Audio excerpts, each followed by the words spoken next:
What's up, guys? Welcome back to the channel. Today's topic is a little bit more serious, and it's because it's about my life a little bit, so it's hard to talk about these topics, so I hope that you guys don't get uncomfortable when I'm talking about these kind of things. But something that most people don't know about me is that I actually spent 3 days in jail.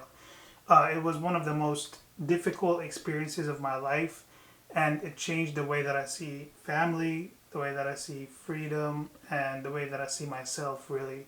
So today I want to tell you about this story, and hopefully you can take it and build on it, and hopefully reflect so you don't have to be in the same shoes that I was in, and realize the lessons that I have acquired after. So something that I haven't talked about on this channel or ever really is that a few years ago my life has completely changed, and I was shot with a gun in Arizona on student housing, and it was on campus. It was over the news and everything, and I was basically ended up in the hospital for 3 months. 3 freaking months. I went from going to the gym normally, doing all the normal exercises, to being on a wheelchair, not being able to go to the restroom or even walk or do any of the normal things that people do. I had to go through a full rehabilitation from going in a wheelchair to a walker to finally walking again. And when I got out after 3 months, I couldn't work. I couldn't support myself.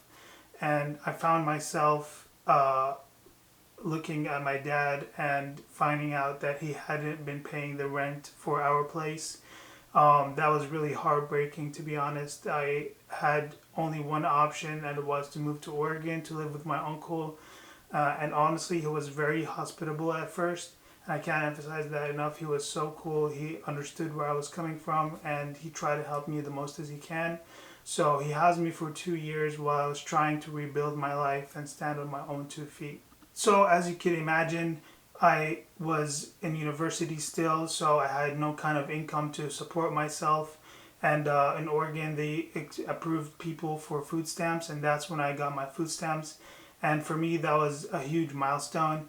It meant for me that I could survive. It meant that I could take care of myself. So after getting that approval, I decided to celebrate. I bought cake and a couple of sparkling cider bottles, and was super excited to share the news with my uncle. And when I brought that stuff home, my uncle was very not happy with me, because food stamps has stigma, and a lot of people look at it as like leashing off the government. And he flipped the cake onto the floor and told me to get out of his house.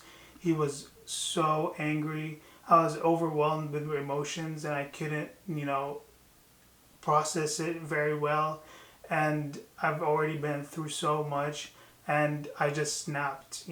We got into an argument, and he called the police. So when he called the police, the officers showed up, and no matter how much I tried to explain to them what was going on, to them I had committed a crime, and I was arrested for assault. And they took me to the jail cell, and they basically gave me a paper to sign which says you can no longer contact your uncle, you can no longer go to his place of residence, and you basically are on your own now. And after a while of contemplating of what I'm supposed to do, I went to the mosque, and I asked a lady to help me with my housing situation, and she was very helpful and was like, yeah, of course, I'll help you with your housing. And I stayed with her for a few weeks. I realized a week later, after being at her house, that I had all my stuff in my uncle's house. So even though I signed a paper that says I can no longer go to his house, I went and knocked on the door trying to ask nicely to go into the house and grab my stuff. But they were so distraught from the argument that we had, that they called the police again. And when the police showed up again, they said, yo, you just violated the agreement that we had about you going to the house again. So they arrested me, and they put me in jail and set my bail for $25,000. After being taken in, they got my inmate number, having my mug shots taken. These are still things that are online to this day. It was surreal. I couldn't believe I was actually sitting in a jail cell. At first, I thought, hey, I could rely on my dad. He will be there for me. I called him and expecting him to help with my bail, but instead he told me that he wasn't going to help me anymore and I was on my own. So not only did he not pay rent for the place that we were in, but he was also not willing to help me with bail at all. So I sat there for 3 days getting on calls with him, 3 days of phone calls, 3 days of thinking about my life, 3 days of realizing just how alone I really was. And on the third day, I decided I couldn't wait anymore. I was sleeping on concrete, the lights would never turn off. So I got into my head and I said, you know what, I'll just pay the bail myself.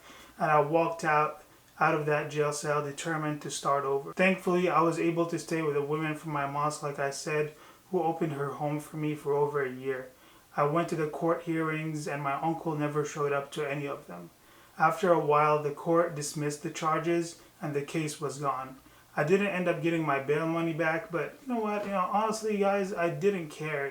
I got back my freedom and my chance to rebuild my life without the weight of that stuff on my record. Those days in jail were some of the hardest times of my life. They taught me something powerful, that sometimes when you have no one else to rely on, you just find out how strong you really are. Freedom is something that we take for granted, and once it's gone, you realize, holy shit, I enjoyed being free and being able to do whatever I want. And that experience made me realize that I never want to waste the life I've been given again. So being in jail broke me. It really broke me for a moment. But it also helped me build on the realization of how strong freedom is. And now I'm stronger because of it. So if you have ever had issues with the law or stuff just didn't go your way, just remember that things always get better at some point.